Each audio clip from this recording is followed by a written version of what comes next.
it's nice to be able to just focus on goalkeepers and talk nothing but goalkeeping just for a little bit. And I thought for our first time tonight, there's a lot of things I want to talk about club-wise and training-wise afterwards. But while we have our guest speaker here, and I want to be respectful to her, but I want to introduce you to Ursula Allwang, who is a Are you officially graduated, Urs?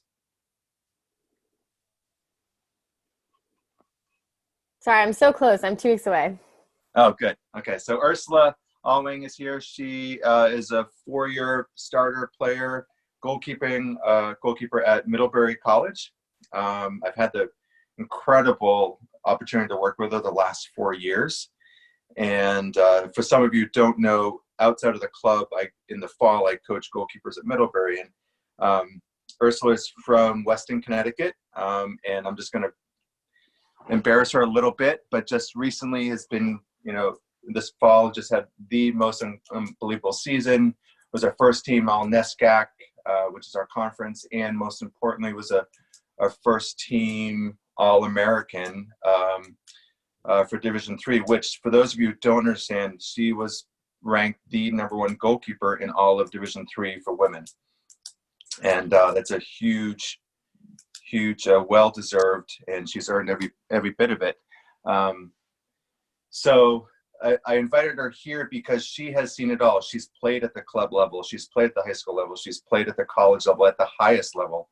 And, I think as coaches, soccer coaches, we always say, watch as much soccer as possible. And I completely agree, but I also think it's important to talk and learn from the best out there. And especially as goalkeepers, it's important to learn from the best in our craft. So this is going to be obviously some question and answer. I've come up with some questions I want to ask Urs to have a conversation. For those of you who are not comfortable in asking a question, feel free to just write a question as we go along in the chat box. John Dell has agreed to monitor that, and so he can ask questions as we go along. But Urs, I'd love to know there's a few of us who know who you are, but kind of tell us what soccer was like for you growing up. How did you get into the game to begin with? And then how and when did you decide, you know what, I'm ready and want to be a goalkeeper? Yeah, well, first off, thanks for the introduction. And I think I got into the game like a lot of other people did. It was very common for girls in my area to play soccer. It started out just as a way to have fun, get outside, meet other kids, definitely for a way to my parents, to meet other parents. I have a twin sister, and so we would play together. And actually, she started out in goal, and I started out in the field. And I didn't end up playing. We sort of rotated through positions, and I liked being in goal. I thought it was really fun. It fit my personality, which was probably the biggest reason I ended up there. I think I was probably 10 or 11 when I started playing seriously. So like 4th, 5th grade, when I made the jump from like local town soccer to club soccer. And when I started playing goalkeeper full time. And it really was, for me, it was a place to assert myself, to have fun, and to be competitive. I was a really competitive child. I'm a very competitive adult. So it was a place for me to grow skills, meet people, but really get that sort of competitive fever out. Good. You brought up a good point, and I get asked this question as a goalkeeper coach. When should my son or daughter start focusing on being a goalkeeper and do nothing else? And my personal feel is that there's not a black and white answer to that. But how did you know that it was time? I knew it was time when the skills that I was building as a field player were taking away from the skills that I was building as a goalkeeper. So, when you only have so many hours to practice, and when you're spending so much time working with the field players, you sort of realize you're falling behind in the goal. So I would say it was sort of, I don't really remember how old I was when I started to train specifically for goalkeeping, but there was a dedicated goalkeeper coach at our club. And they sort of said to us, listen, when you're not working on becoming a goalkeeper, you're not getting better. So that was sort of what marked the transition for me. That's a really great perspective. And I think for those of you that are young goalkeepers, you know, I would say in the 10, 11, 12 range right now, think about that is you're playing and you say, and Ursula said it, I'm going to use that phrase, is every time you're training as a field player, you're not training as a goalkeeper.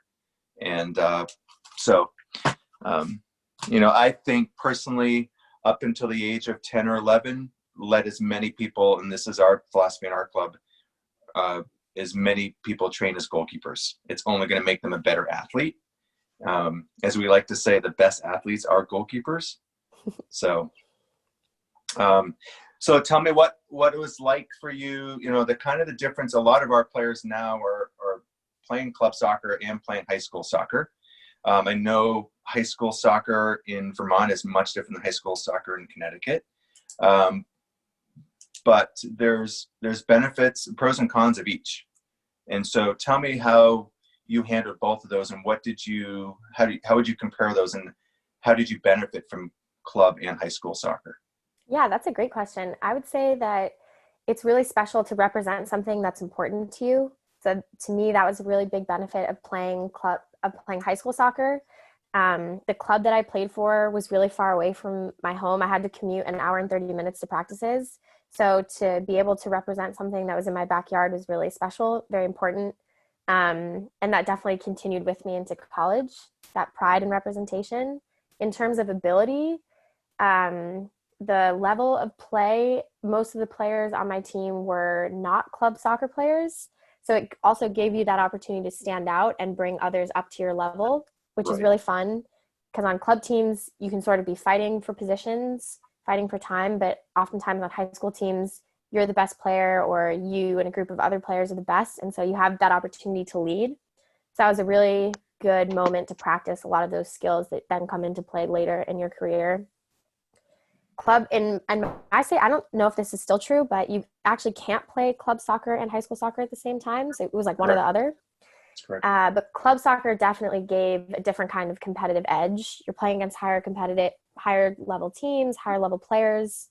But it's more, at least when I was playing, it was more you were playing soccer to get recruited rather than playing soccer to be with your friends, to represent your town or your school. So it's a different dynamic.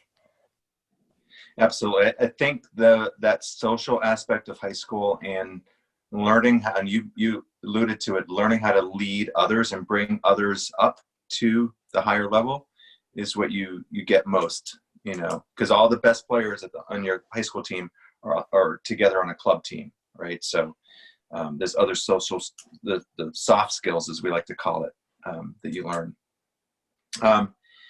What would you say, Urs, are your best attributes as a goalkeeper? Yeah, so I'm not all of you have seen me in person. I'm short. I'm only 5'5", 5'6" on my roster, but that's, you know, a little zhuzh the numbers. So I was short. I was short my whole life. I was a late bloomer. So you have to make up for it in other ways. I would say that my athleticism was definitely a top skill for me. I worked really hard on quickness, on being able to jump, being able to get to things early, because people say, oh, you're short. Well, what else you got? So all my shorties in the chat, you know what's up. And then I would say another really big thing was ball handling skills. All of you who've trained with Hammy know that he's total stickler for dropping balls, making things that are clean. So being able to have really good technique, good foundations helps you up with that in the future. So athleticism, ball handling, and then finally communication. I was always a strong communicator. I knew what to say to people on the field. It takes a lot of practice, a lot of saying like really wrong things and embarrassing yourself. But sort of assuming that natural position of leadership was something that came pretty easily to me. Yeah, you know, I think that one of your strongest attributes is something that's really hard to define, but it's called the presence. And not every goalkeeper has it. And for those of you that are young, the way I describe a presence is it's that understanding that the 10 players in front of you have this sense of calmness because they know you're behind them. And it's how you communicate to them. It's the confidence in how you don't drop balls that come into you. It's the way you lead. It's the way you work. It's just that overall presence that it's really easy to tell. And it makes the difference in being a good goalkeeper versus being the best. So tell me what training like was for you, back when you were, 12, 13, 14, even into high school. And what did you learn most as a goalkeeper through specific goalkeeping training? I would say that attitude was something that I learned aside from skills. I had a crazy goalkeeping coach, Paul. His name was Paul. And he sort of really instilled in us the sense of fearlessness, courage, Yep. The idea that it's never over. You sort of have to keep going when it gets hard. So sort of working through all of those issues was something I learned in goalkeeper specific training that I think is sort of absent from field player training, learning how to like work really hard when the pressure is on, how to move on from mistakes. And then also the fundamentals of goalkeeper training that are really emotional sometimes, right? You have to work really hard under pressure. It's a very specific type of fitness. Yeah. So all of those things sort of come from having goalkeeper specific training. But we did a lot of work with sort of becoming that presence, having confidence in yourself, and then executing the technique along with that confidence makes a huge difference. Absolutely. We spend a lot of time, I think, especially at the young age, well, even at the college age, about technique. You're never too old to train technique, right? So, yeah. Tell me a little bit about the importance in your game with your feet. As goalkeepers, we train with our feet. There's nothing better than a goalkeeper to get into a short-sided game, a possession game, right? And even if you're allowed to score, it's even better. Yeah, But, it's a special treat. Tell me the importance of, especially at the young level, at any level, to be training with your feet, and how have you been able to do that? Because that's one of your qualities, is being able to hit that 60-yard ball, right? To receive a ball under pressure and change the point of attack. So tell me a little bit about how you became confident playing with your feet. Yeah, it's hard, especially because you don't get that much time with your feet because you're trained separately. I didn't always used to have a really big kick. My dad and I would go out in my backyard and practice. I was really embarrassed about it. And so a lot of it was just pure repetition, pure practice, keeping the ball at your feet, not being afraid to screw up. It took, I'm lucky to have my college coach, Peter Kim, on this, but when he sort of came to the keepers and said, we want you to be a second center back, a point of direction for our team, that just took a lot of very specific drills in practice. We just one side to the other, receiving balls, pushing them out. And also believing that you have the capacity to do it, even if you don't quite fit in the field player drills or you fall behind, just trying your best and keeping at the repetition. Right. That's really what it is, repetition wise. How about times, like I mentioned earlier in our call, not every team, especially getting to the high school level or middle school level, where some of these keepers they don't have a specific goalkeeper coach, right? So in your experience, times, and maybe you didn't have a coach around that knew the drills, knew the repetition drills, or knew the technique, what kind of things did you do on your own, which kind of is what we're doing now in this time of isolation? What kind of things did you do on your own that our club goalkeepers could take advantage of? Oh, for sure. Lots of tennis ball drills. So if you have a tennis ball, throwing it against the wall, closing your eyes, throwing it against the wall, doing like little ball handling drills just with yourself to get your hands and your forearms strong. I have fortunate to have a big backyard. You guys up in Vermont have a lot of space. I'd kick into the woods, run and go get it, come back, kick into the woods. If you're lucky enough to have somebody with you, they can throw you the ball. They don't really have to understand what you're doing. Just toss it wherever you like.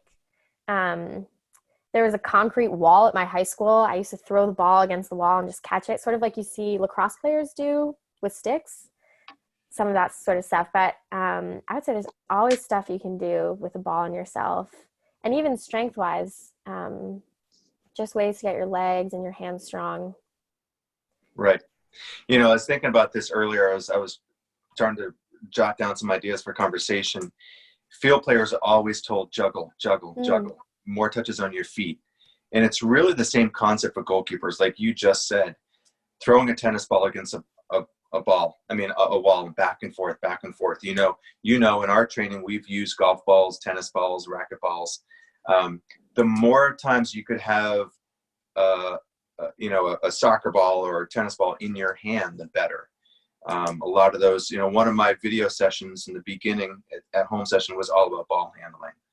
And the more times you can do it, the better. So, yeah, and they're fun. So many fun ways to challenge yourself. If you can do it with your dominant hand, do it with your non-dominant hand. If you can do it, one eye open, one eye closed, all that stuff. There's always ways to sort of keep going with that. Right. Not all of these players in this call are, I don't think there's anyone moving on to college next year except for Ollie. But, we do have some high school keepers. What for you was the biggest transition to get used to going from high school to college, specifically at a nationally ranked level? And then I'm going to have an add-on question after that. So what was the biggest difference for you? Oh, the strength and the speed, definitely. Just the girls are so strong and fast, and the speed of play is so much faster than I was ever used to. So it was almost like whiplash trying to get used to it at the beginning. It's true. Yeah, they're really, and the shots just come so much quicker.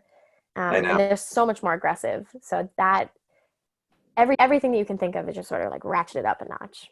I think Ollie recognized that when he came to training early on in high school years, and oh my God, everything's faster, So,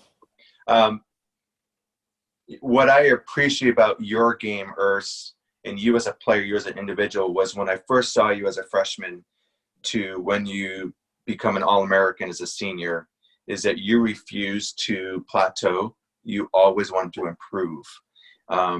And even if it was just a small piece of a technique, for example, your footwork on back to bar, which was something huge for you because of your lack of height, right? So how did you stay motivated over those 4 years to not plateau, where you came in as an elite level goalkeeper and you left even better? I would say, seeing my teammates work so hard every day to improve. They work tirelessly on the smallest things, right? Field players are always working on a different surface of the foot, a header. That motivates me to improve as well, seeing what can I do to make their jobs easier so that the next time a shot comes to me, it's done better and they have to work less hard, or they have more confidence in me. So that's definitely a big piece of it, is seeing your teammates work hard really motivates you to keep working. And then another part of it is just if something can be done better, why not? Why not just go for it? Because, the payoff is it works and you get to do something cool, and, worst case scenario, it doesn't work out and you just keep working on it. So it's a low risk thing to just keep going at it. That's a great perspective. I like that. Also tying into that, Urs, is the fact, and you've already mentioned you've had multiple goalkeeper coaches in your career, right? And the young keepers that are on this, they've either worked with me or Joe, or maybe it's a high school coach or a middle school coach that's working with them, or maybe it's a parent. How do you as a goalkeeper take all this information? Because as goalkeeper coaches, we don't all have the same philosophy, right? We all have different strengths and weaknesses. How do you take all of that and make it fit for your game? That's a great question. I would say first, keeping an open mind, thinking you don't have all the answers and the coaches are just trying to help you. So being open to advice is probably the first step there. Then another thing is recognizing your strengths and weaknesses. So maybe one particular goalkeeper coach has an area of expertise where you might not have an area of expertise, but sort of knowing yourself, maybe my kicks need work and this coach happens to be really good with kicks, or right. always finding something, because everyone has something to offer. Maybe it's not as much as another person, but everyone has areas of expertise. So finding the things that work for you, that you can improve on, that matter to you in whatever coach that you have. I like that. Yep. You know, and I know as these players grow up and they work with different coaches, it is important to know that every coach, you can pick up something new from every coach, you know. And you know, I know I've appreciated the opportunity to work with you, because there's some part of your game, as far as technique wise, I wasn't going to change, which is fine, right? But it doesn't, we can always find something to improve on. And that's what made you so good.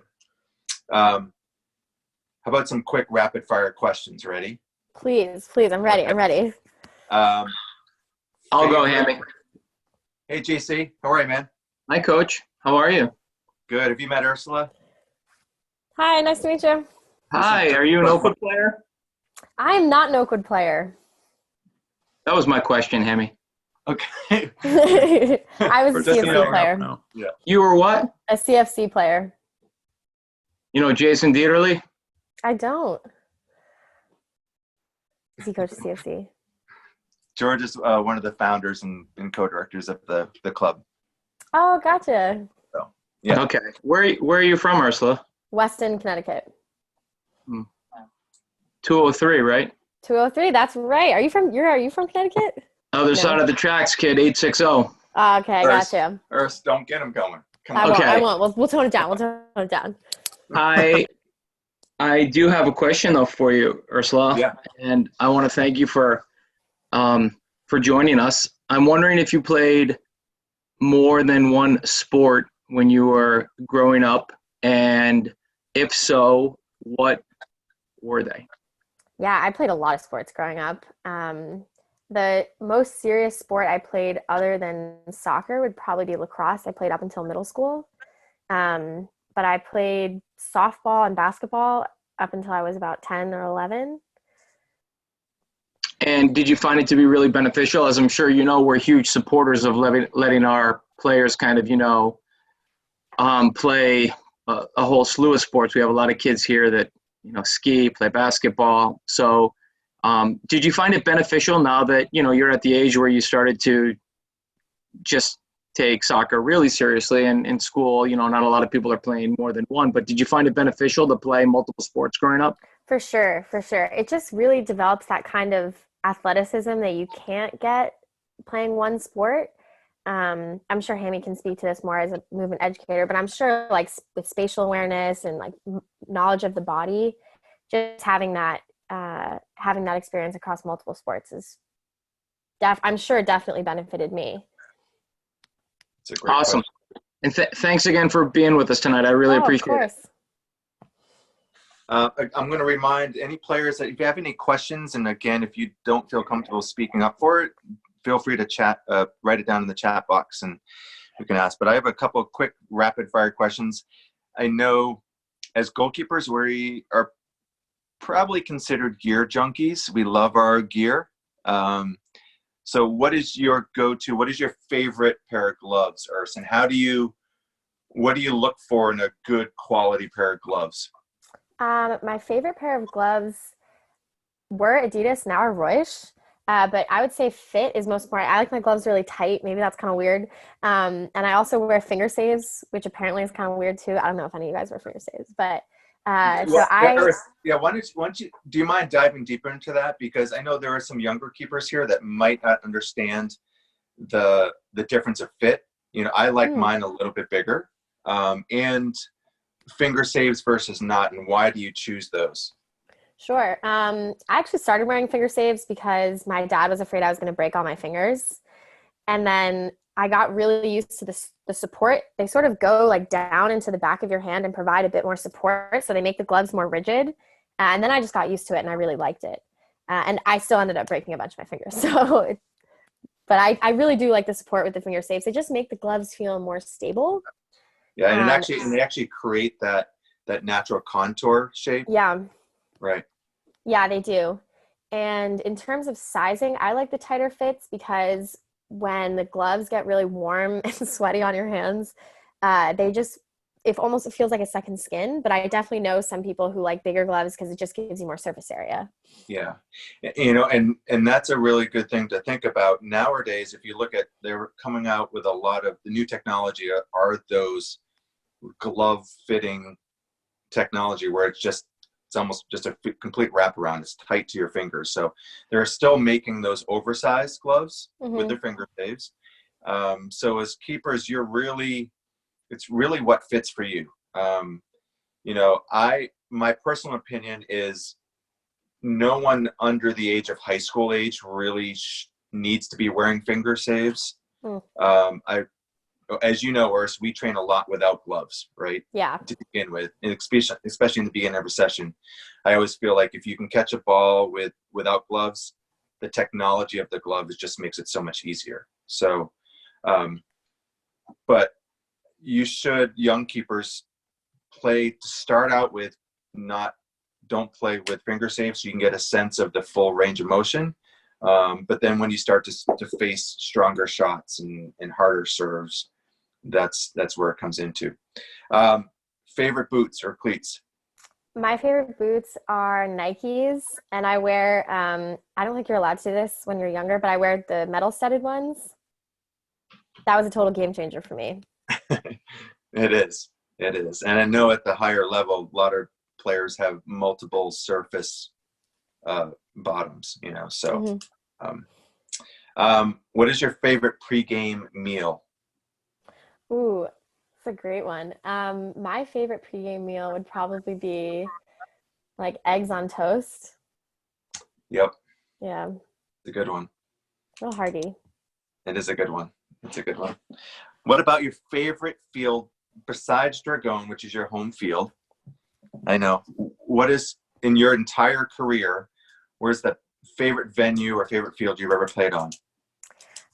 We went to Stevens Institute of Technology in Hoboken, New Jersey, and their field is right on the water, and it has these like panoramic views of Manhattan. I'd never seen it before. So that's my second favorite field. It was really pretty. That's a good one. Okay, now in all of the saves that you made in your career, what is the biggest save you've ever made?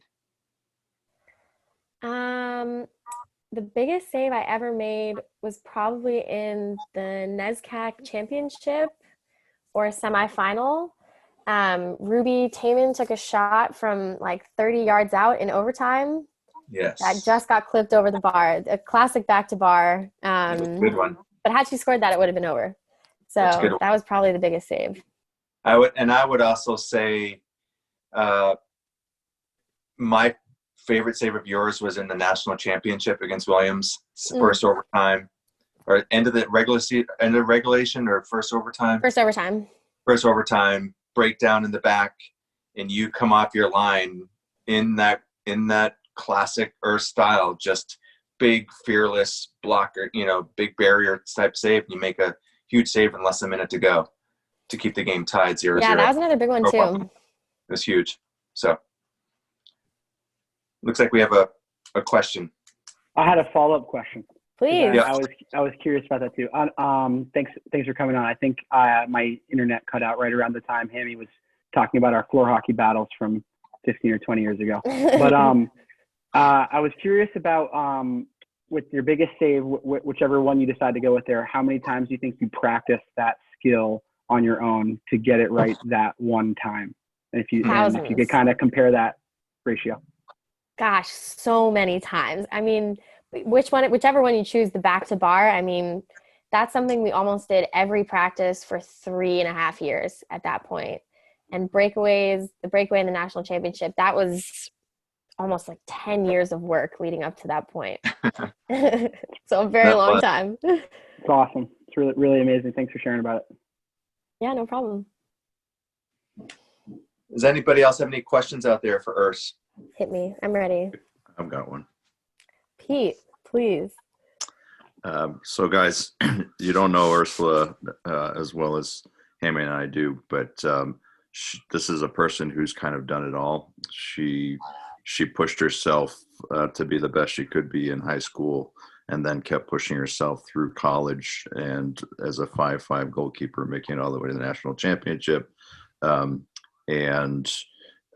being the top goalkeeper in the country, that takes a certain kind of drive and determination. And I'm wondering, Urs, we've got a bunch of talented and aspiring goalkeepers in this club.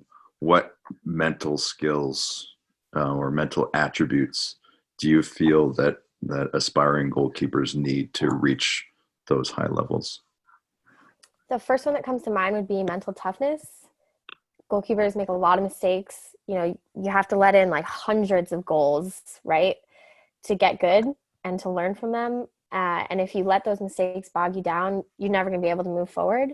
So mental toughness is chief for me. And then I would say courage is another one. We have to do a lot of crazy stuff. And so having the fearlessness and the courage within yourself to pursue things that are maybe outside the box, to step up into leadership positions, to believe in yourself, to, put yourself out there. I think a lot of goalkeepers, especially when you move on to getting successful, you really have to put yourself out there, and that requires a lot of courage. Yeah, and I'm going to mirror that. And I think one of the other ones, Urs, for you is your mental fortitude. And especially for our young goalkeepers to know, and you said you're going to have to let in hundreds of goals so you can prevent the biggest one on the biggest stage, right? You're also going to have the mental fortitude to have thousands upon thousands of repetitions of making the same save over and over and over again, so that when the time comes, you are called upon to make that one save that you've practiced thousands of times. It's not always easy in training, right? And you're thinking, oh God, I'm doing this. How many more times is Hammy going to pound this ball at me? How many more times is he going to yell, no more dirty saves? Mm-hmm. When we do our 40 or 50 clean in a rainy afternoon and you just get tired and just want to go in because it's so cold out. No one else out here is training. It's just the goalkeepers. How do you get through some of those times in training where you're doing the same thing over and over again? That's a great question. Patience. Patience. Sometimes I just let my mind go completely blank. And I just try to focus a technique for mindfulness, honestly, just really trying to be present in the moment and focus on the only thing that you're doing is catching the ball, and I'm not going to think about anything else. Right. I'm not going to think about what happens if it's the 39th rep and I drop it and we have to go back to zero, which happens. It does. But for me, what really works is just sort of clearing my mind and focusing on, the thing that I'm doing right now. Which is huge, Urs, because you bring that mentality into the game, into the match situation, where out of a 90-minute match, you may touch the ball totally for 2 minutes, mm-hmm. if that. And that includes gathering a ball, for a goal kick. Talking out. Yeah, exactly. So you have to focus on that 1 or 2 or 3 times you actually touch a ball. So, that's so important. Any other questions out there, goalkeepers? Ursula, I want to talk to you a little bit about the way you distribute as a goalkeeper. When you were growing up and playing for some of your youth teams, how important was it for you to start to learn to build the attack out of the back versus something that we see pretty frequently, which is a goalkeeper wins the ball and immediately turns it into a 50-50 situation by just launching a random punt? So how important was it for you to kind of learn that attribute of you're actually, the last line of defense, but also the first line of attack? That is a great, when I was growing up, it was always punting. It was never a roll or a throw. It wasn't really until I started playing high school and even into college that became a big part of the game. And it really changes the way you view yourself, and it changes the way the team views you. So it was really important, and it's really hard. I mean, we practice decision making all the time, and it's really high risk. You could give the ball to someone, they turn it over, you get scored on. But when it's done right, it works so well, and it integrates the goalkeeper really nicely into the team. You really feel like you're a part of the attack, whereas sometimes you can just feel like, well, I'm just here for defense, and I kick the ball out, and that's all I do. But really, really important. And it it brings a different sort of flavor to your goalkeeping. I'm going to not pick on her, but I see Lily here, who's Lily, hi. I haven't said hi to you yet, but I've worked with Lily for years, one of our female goalkeepers in our club. And I remember, Lily, when you made the transition to start training just as a goalkeeper. So, Urs, can you speak specifically to, a lot of times you have either a male goalkeeping coach, but what about the female goalkeeper do you think are some of the most important attributes you should have compared to compared to the male side? I would say that I've never had a female goalkeeper coach permanently. I've had like a few one-off sessions, and I would say that a lot of times the men are encouraged to have these really big personalities, whereas the women are sort of told that's very showy, that's a bit too much. And so part of being a women's goalkeeper is developing that really big personality on the field. You don't have to have it off the field. But I remember watching the women's Division I national championship shootout, and the Stanford keeper became, my camera just cut out. The Stanford women's keeper was on like national television for doing something really cocky into the camera. And all these people were saying, oh, that's terrible. She's so full of herself. But if it had been a man, nobody would have blinked twice. So part of it is sort of saying it's okay for me to take up this space and to be this loud. See, Lily, and that's okay. I know after working with you, you are not the loudest person. So it is okay for you to come out of your shell like that, right? Oh, totally, yeah. Be that big personality.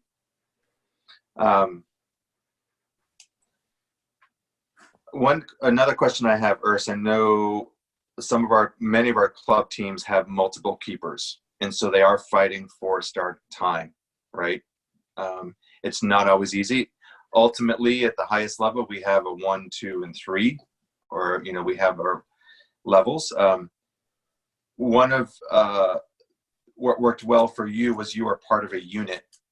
How do you handle about being on a team with multiple goalkeepers where you are fighting for time, where you are competing against your teammate for time, but you also are their teammate? Yeah, it's a very unique dynamic because you spend so much time together in training, and then you're also each other's biggest competitors. I would say part of it is viewing yourself as like your success has to do with you and not someone else taking it from you. So it's not like someone steals your starting spot. It's more saying, you either lost the spot or there's things that you can do to sort of win it back. But moving to and separating like practices and games. So when you're in practice, you're each other's best friends. You're pushing. The harder you work, the harder everyone works, and the more you get better. And then when it comes time for game time, that's when the feelings can sort of come out. But to me, separating those two is really important. Good. Yep. I think that's what made your group so successful. Yeah, I mean, it's hard though. It took like 2 years of working at it. It was not that way when we started out. It's true. It doesn't come easy.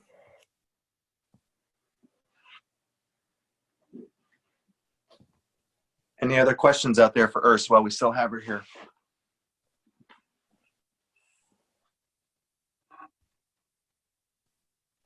Ursula, I'm sorry, this will be my last question. No, it's okay. It's Pete's birthday tomorrow. Pete, is your birthday tomorrow? Cinco de Mayo. Wow, that's very good. I want to know how much Kleenex the Middlebury women's team went through after individual meetings with Pete, and is it true that he made the players cry on a regular basis? I would say we go through an equal amount of Kleenex and M&Ms. Okay. The M&Ms are huge. The M&Ms are huge. So if you've seen that M&M jar, you know how much Kleenex we go through.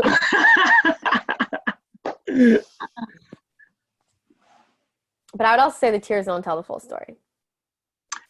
And also, you have had the pleasure of working with Hammy and Pete.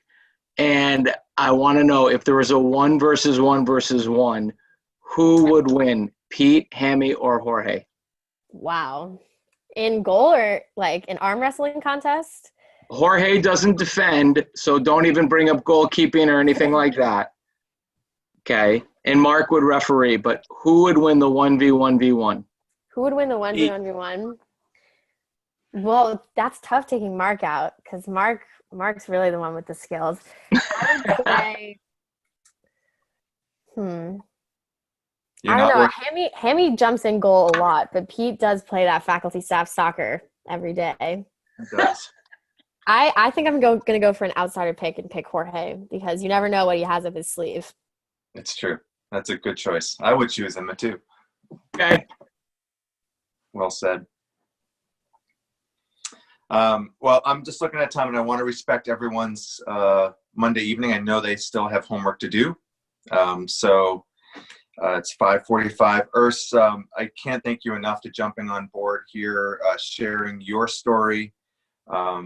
And I know it's been an incredible journey for you. It's not always easy, but you had a lot of wisdom to share. And goalkeepers that are in the club, again, keep an eye out for at least a one or two more videos coming from me, and things that you can do on your own. As you heard from Ursula this evening, a lot of what you can do is by yourself.